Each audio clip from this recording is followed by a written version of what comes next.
Here I am again on Facebook Live. I've got these brain farts coming into my head, boy, right and left. I'll tell you, they're just traveling through there like lightning speed. How to find the perfect mate? The answer is stop looking. Stop looking for a mate. Stop looking for a wife. Stop looking for a husband. Just be. Just be. Just learn to be in the moment. You know, I've had a best friend for 20 years now, and we get along so wonderfully. It's unbelievable. Now, I've had some rocky relationships in my time, and I mean rocky prior to that 20 years. I went through some hell and high water, but I learned a lot. I wouldn't want to go back and do any of it again, and it was mostly my fault for the bad relationships that I had. I take full responsibility for those rocky relationships. But I will tell you right now, it is so much better to have a best friend than it is a wife or a husband. Forget marriage. Completely forget about marriage. Put it out of your head. Put it out of your mind. Put it out of your radar. Put it off your radar screen. Don't even think about marriage, especially for you young people out there. Learn to find and cultivate friendships. Learn to find and cultivate friendships. That's the key to a happy, healthy life.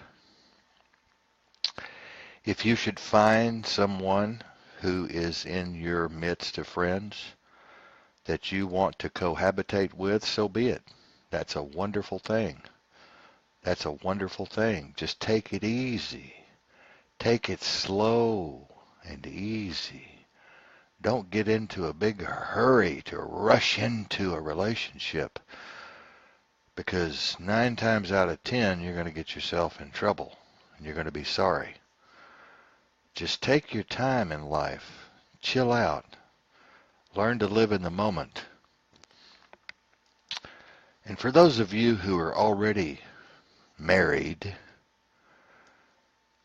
wow, what can I say? Those of you who are having major difficulties, it's going to be hard to come back from that. It's really hard to start over. That's why I don't believe in marriage counseling. It's really hard to start over. Nobody else can tell you how to live your life. Nobody else can tell you how to run your life. You have to be the person that makes that decision. And I see so many people today who are so immature getting together trying to fumble their way through a relationship, and it just doesn't work because there's so much excess baggage being carried around by both people. They're spoiled and immature usually, and they don't know how to handle their own selves, let alone working with someone else. It's a science and an art working with someone else. It takes time, it takes practice, it takes energy, it takes passion, it takes intuitiveness, it takes discernment, it takes balance. You have to be fully awake and fully alert to what you're doing, fully orientated to what you're doing, fully focused on what you're doing. Relationships, there again, shouldn't be a task, shouldn't be hard to do, shouldn't be hard to work out. They should just flow like a creek or a river or a brook. They should just flow. Everything should just flow so easy. You know, jealousy is the number one killer of relationships. Jealousy is the number one killer of relationships. And if you're the jealous type person, just stay away from people. And if you're not a jealous type person, stay away from jealous type persons, because they're going to get you in trouble. They're going to make your life miserable every single time. And you know, people coming together should be somewhat compatible with each other. But there again, you don't have to be completely compatible. If you're mature and you have wisdom and you have experience and you're willing to put a little time into it, you don't have to be perfectly compatible. You have to be able to love. You have to be able to understand. You have to be able to listen to the other person. You have to be able to take what the other person's saying very seriously and adopt that and adapt to that. You have to be able to change with the course of the river as things change in life. And it doesn't hurt to have a spiritual component to the relationship. It doesn't hurt at all to have a spiritual component to the relationship, whatever that may be for you. It doesn't hurt to believe in prayer in a relationship. It doesn't hurt to pray in a relationship. You can go to church or not go to church, synagogue or not go to synagogue.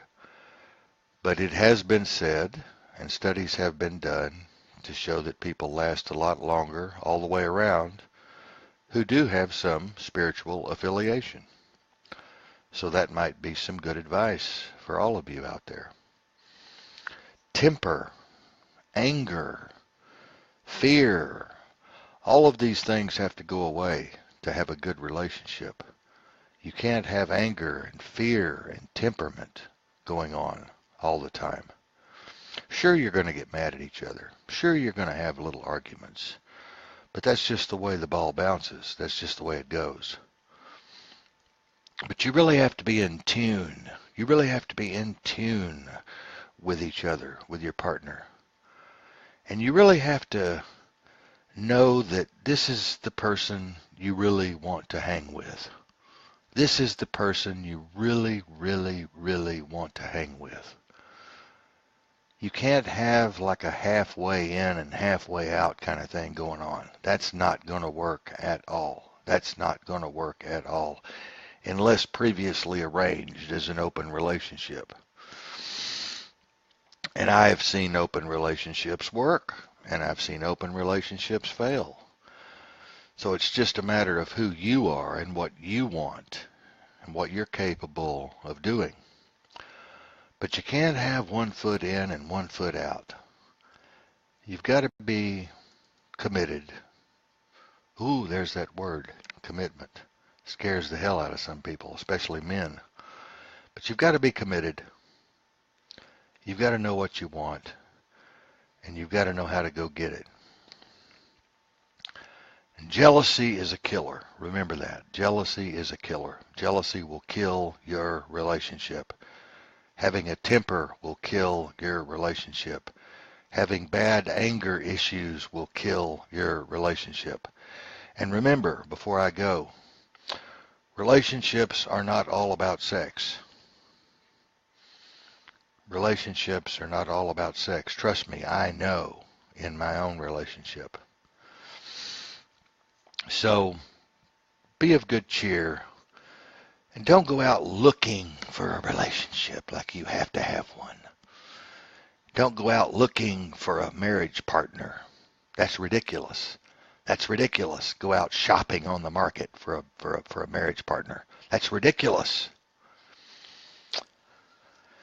And I'll have some other videos on saving money and planning for the future and other things coming up. So be of good cheer. Be of good cheer. And we'll move along with these lessons as we go. Thanks a lot, everybody.